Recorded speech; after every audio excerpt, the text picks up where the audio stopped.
primeiro-ministro israelense Benjamin Netanyahu desembarcou em Nova York e hoje ele vai discursar na Assembleia Geral da ONU. Assim que chegou aos Estados Unidos, Netanyahu declarou que Israel continuará atacando o Hezbollah, aspas, palavras dele, com força total. Reportagem de Mariana Giangiacomo. Israel rejeitou nesta quinta-feira um plano apoiado pelos Estados Unidos de cessar fogo de 21 dias contra o Hezbollah e manteve os ataques que já mataram centenas no Líbano. המדיניות שלי, המדיניות שלנו היא ברורה. אנחנו ממשיכים להכות בחיזבאללה בכל הכוח. ואנחנו לא נפסיק עד שנשיג את כל יעדינו, ובראשם החזרת תושבי הצפון בבטחה לבתיהם. Nos últimos dias, Israel tem lançado uma série de ataques aéreos em regiões do Líbano. Desde segunda-feira, mais de 600 pessoas morreram nos ataques. Nesta quinta-feira, Mirna Haef Nasser, uma adolescente de 16 anos, morreu após um bombardeio atingir sua casa. Na última quarta-feira, já havia sido confirmada a morte de Ali Kamal Abdallah, de 15 anos. O Itamaraty condenou a situação e pediu o fim das hostilidades. O governo brasileiro também avalia uma possível missão de resgate. Israel ainda ganhou um pacote de ajuda de cerca de 9 bilhões de dólares do governo americano para seguir na luta contra o Hamas. O presidente norte-americano Joe Biden também anunciou mais de 8 bilhões de dólares em assistência militar para a Ucrânia, numa tentativa de ajudar Kiev a repelir as tropas russas.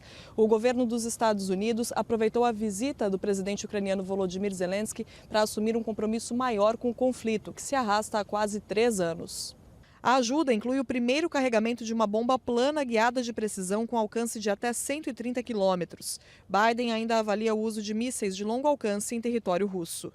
Zelensky, que está em visita aos Estados Unidos, agradeceu a Biden pelo apoio e disse que era importante garantir o futuro da Ucrânia na União Europeia e na Organização do Tratado do Atlântico Norte, a OTAN.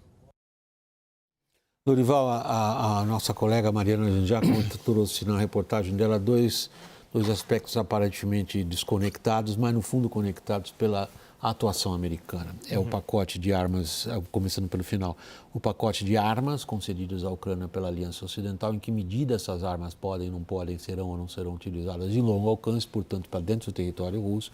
E, por outro lado, a permanência da ajuda militar e financeira americana a Israel, no que Israel está fazendo na faixa de Gaza e no Líbano.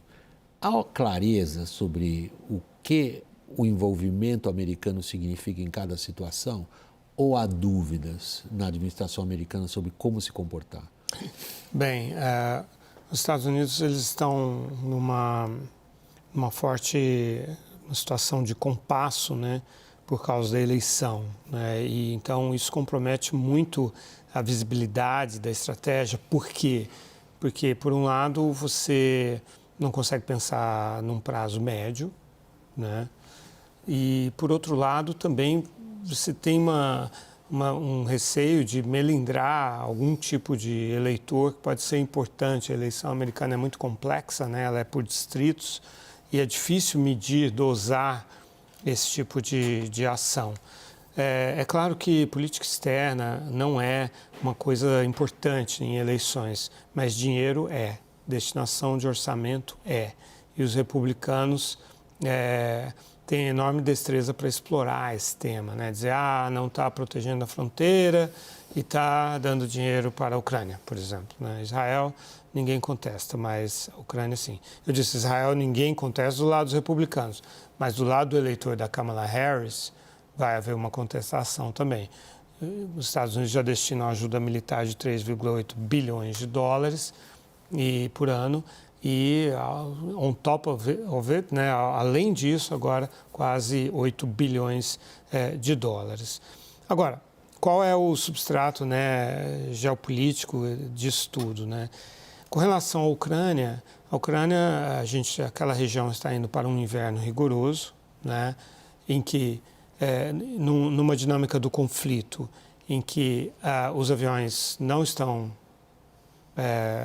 operando, aqueles F-16 que foram dados e tal, ou vendidos, os pilotos não estão capacitados, eles não estão entrando em operação agora, e há um grande impasse no conflito, né? Graças a essa iniciativa da Ucrânia de invadir o território russo. Se não fosse isso, a tendência era de os russos avançarem, né? Então, chegando o inverno, fica tudo mais complicado, porque a parte as vantagens operacionais que a Ucrânia tem no terreno, elas se desfazem, né? E a soberania aérea e de mísseis e de artilharia da Rússia prevalece. No caso da superioridade aérea, que os russos, no fundo, nunca conseguiram estabelecer, mas eles têm uma vantagem enorme, que são as bombas, as glide bombs, que os aviões de ataque russos conseguem empregar muito atrás no teatro de operações, e aí entraria o F-16. Isso era antecipado. Os F-16 não é simplesmente pega um carro, liga e sai andando. É uma arma extraordinariamente complexa. Mas aí é o ponto, Lorival. Há uma, pelo menos no que a gente lê na imprensa especializada americana, uma dúvida muito grande sobre a capacidade operacional ucraniana de fazer uso adequado, mesmo daqueles instrumentos, sobretudo de artilharia através de mísseis, ou artilharia, mesmo artilharia convencional, de alta precisão, de trazer a eles um alívio. A situação deles é bastante complicada, sobretudo ali no Donbass. E eles têm um problema muito sério de reposição de militares, né? Eles perderam muitos dos seus melhores militares, né?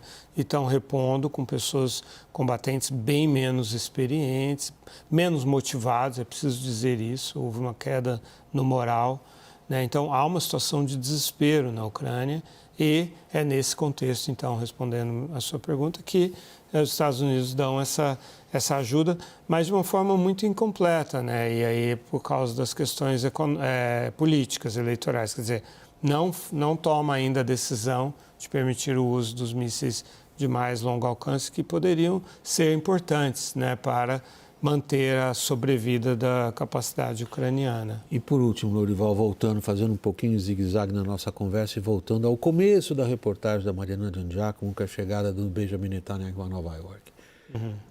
Não me lembro, na minha experiência cobrindo conflitos no Oriente Médio, de um primeiro-ministro de Israel tão seguro que pode fazer o que absolutamente lhe der na cabeça. Ele é um grande enxadrista, né, William? Você vê, já está dando bons frutos essa ofensiva dele contra o Hezbollah. Em termos de popularidade. Né? No plano interno e no plano externo. Os Estados Unidos colocando aí mais 8 bilhões de dólares de ajuda, né, num momento crítico como esse, do ponto de vista eleitoral, porque não tem saída. Quando você fala o nome Irã, né, assim, Irã ameaçando ainda de forma muito indireta nesse caso Israel, o grande proxy do Irã, que é o Hezbollah, aí os Estados Unidos se mobilizam para ajudar.